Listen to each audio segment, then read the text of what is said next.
ज्ञानं जनशलाकया चक्षुरुन्मिलितं येन तस्मै श्रीगुरुवे नमः।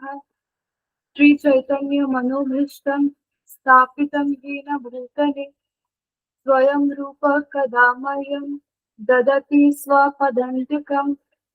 वन्देऽहं श्रीगुरुं श्रीयुत पदकमलं श्रीगुरुं वैष्णवंश्च श्रीरूपं सग्रजातं सहगण रघुनाथं वीतं तं सजीवं सद्वैतं सावधूतं परिजानसहितं कृष्ण चैतन्य देवं श्री राधा कृष्ण पादं सह गणललिता श्री विशाखान्वितं च नमो विष्णुपादाय कृष्णपृष्ठाय भूतले श्रीमते भक्तिवेदांत स्वामी इति नमिने नमस्ते सरस्वती देवी गौरवाणी प्रचारिणे निर्विशेष शून्यवादी पाश्चात्य देश तारिणे नमो विष्णुपादाय कृष्णपृष्ठाय भूतले श्रीमते भक्तिवेदांत स्वामी इति नमिने नमस्ते सरस्वती देवी गौरवाणी प्रचारिणे निर्विशेष शून्यवादी पाश्चात्य देश तारिणे। हे कृष्ण करुणा सिंधु दीनबंधु जगतपते गोपेश गोपिका कांत राधा कांत नमोस्तुते। तप्त कांचन गौरांगी राध्य वृंदावनेश्वरी वृषभानी सुते देवी प्राणमामि हरिप्रिये। जय श्री कृष्ण चैतन्य प्रभु नित्यानंद श्री अद्वैत गदाधर श्रीवासादि गौरभक्त वृंद। हरे कृष्ण कृष्ण कृष्ण हरे हरे हरे राम राम राम हरे हरे। वाञ्छाकल्पतरुभ्यश्च कृपा सिन्धुभ्य एव च पतितानां पावनेभ्यो वैष्णव नमो नमः। Special thanks to the authorities, Sangram Prabhuji and Ranjit Prabhuji, to giving this opportunity to deliver the Lord's Vine, and kindly forgive me if I commit any mistake while the delivery. So here, Lord Krishna is speaking about himself and inspiring Arjuna to practice or follow his prescribed duties. The shloka number 22 of chapter 3 we will be going through. So the shloka goes this way. Nami partasti kartavyam trishu lokeshu kinchana nanavaktam avaktavyam varta eva cha karmani. Here, Krishna is saying, O son of Partha, O son of Kunti, kartavyam. So Krishna is saying that there is no prescribed duty for me. And then he's saying where Trishu Lokesha Kinchana. There is no prescribed work for me in all the three worlds. Krishna is saying, and then he says Anavyaktam. So he's saying that I don't want anything. I'm not in want of anything. And above Dharma, I do not need anything. So he did not obtain anything from anywhere. And Varta evacha karmani. But still, but still he is engaged in the prescribed duties, which is karmani. Now here, let us try to understand Krishna's position. A very, very important shloka where we are getting an opportunity to speak and hear about Krishna's position. So he's saying that there is no work prescribed for me within all the three planetary systems.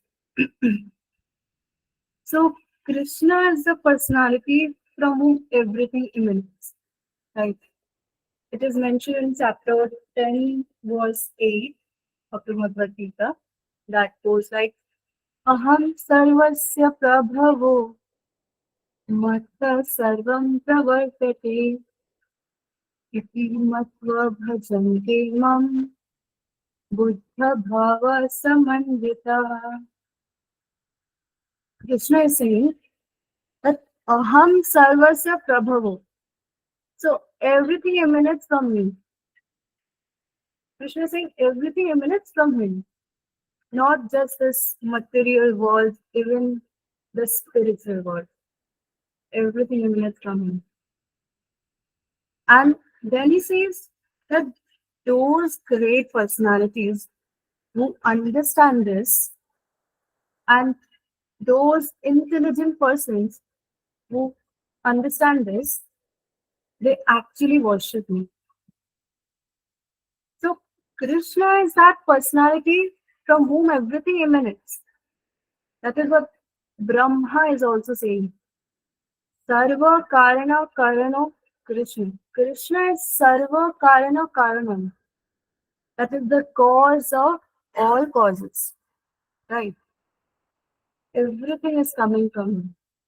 He is that personality. He is the origin of everything.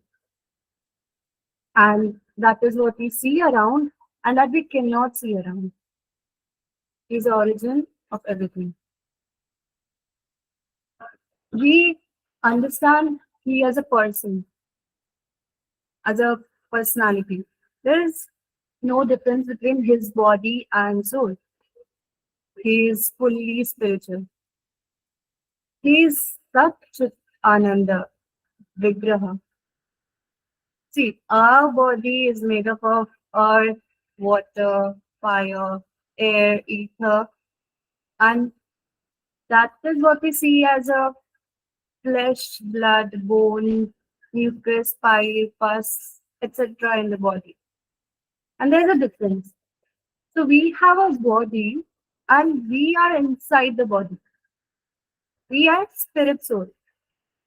But when it comes to Krishna, Krishna's body, Krishna's soul, Krishna's heart, Krishna's mind, intelligence, everything is same because everything is spiritual. Krishna is absolute. There is no question of any difference, between the person and the body. He is that absolute personality. Sat is eternal. Chit is full of knowledge.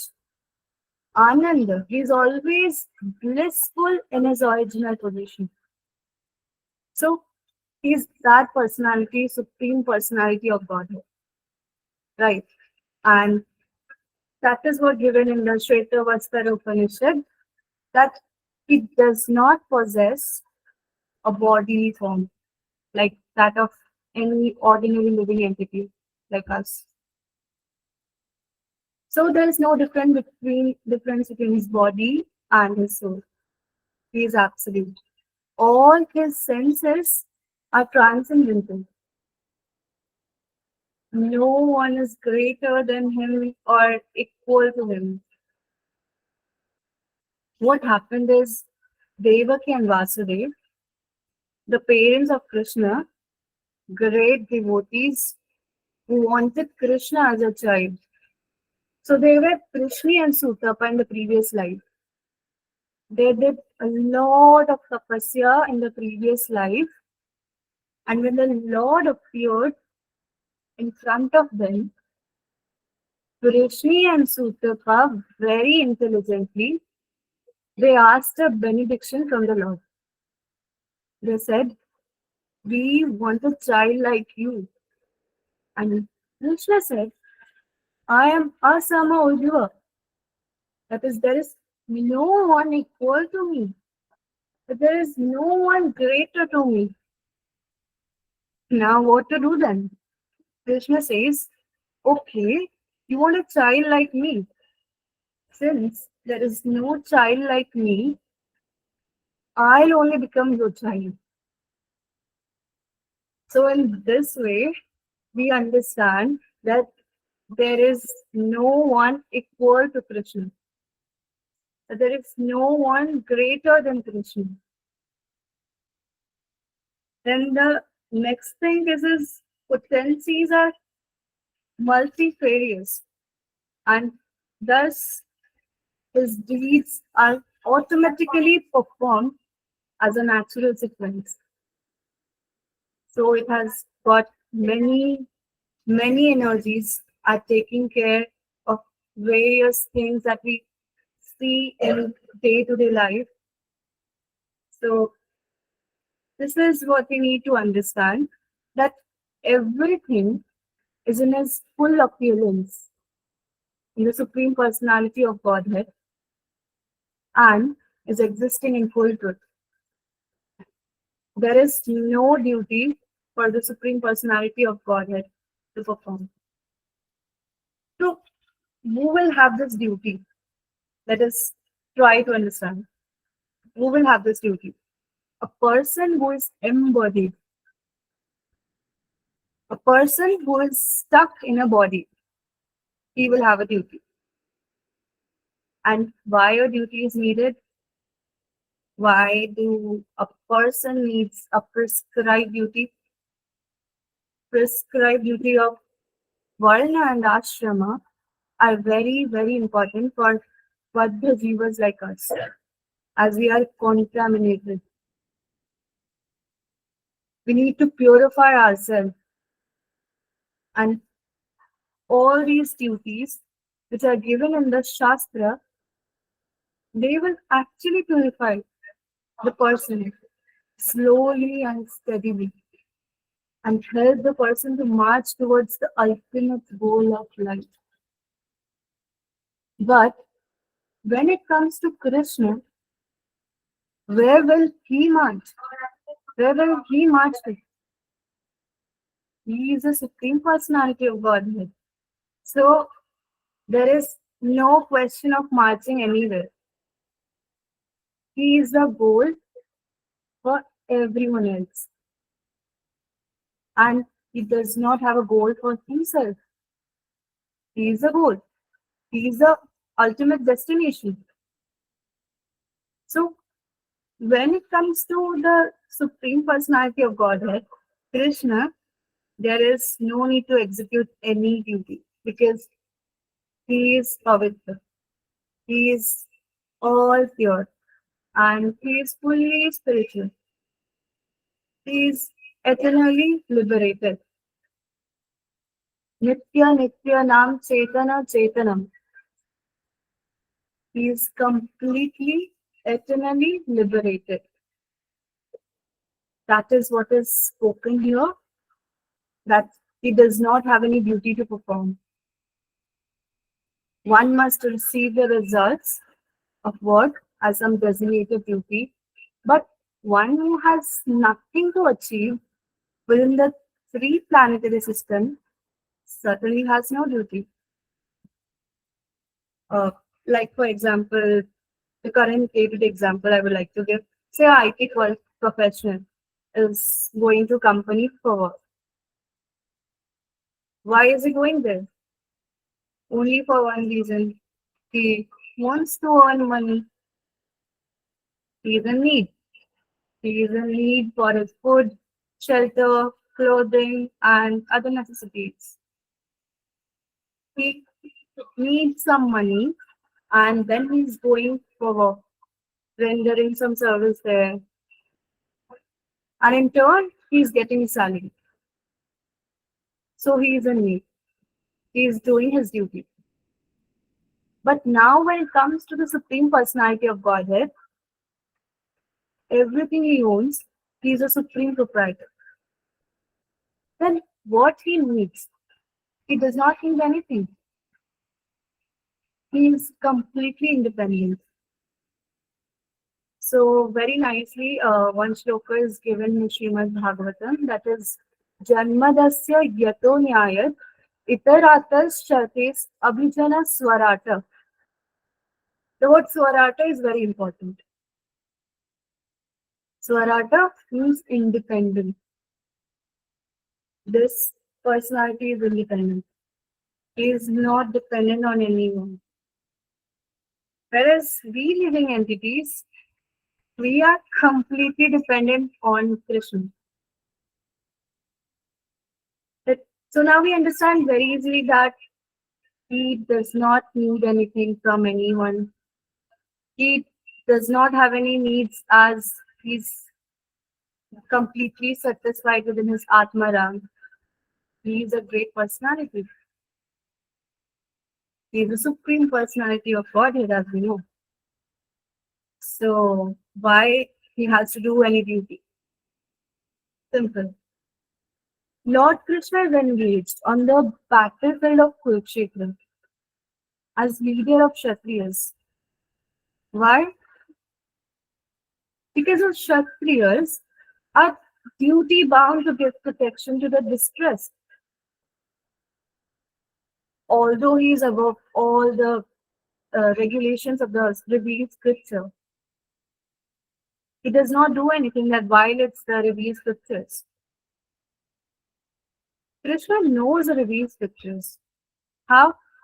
Because he has written the scriptures and he will not break the rules that are given in scriptures.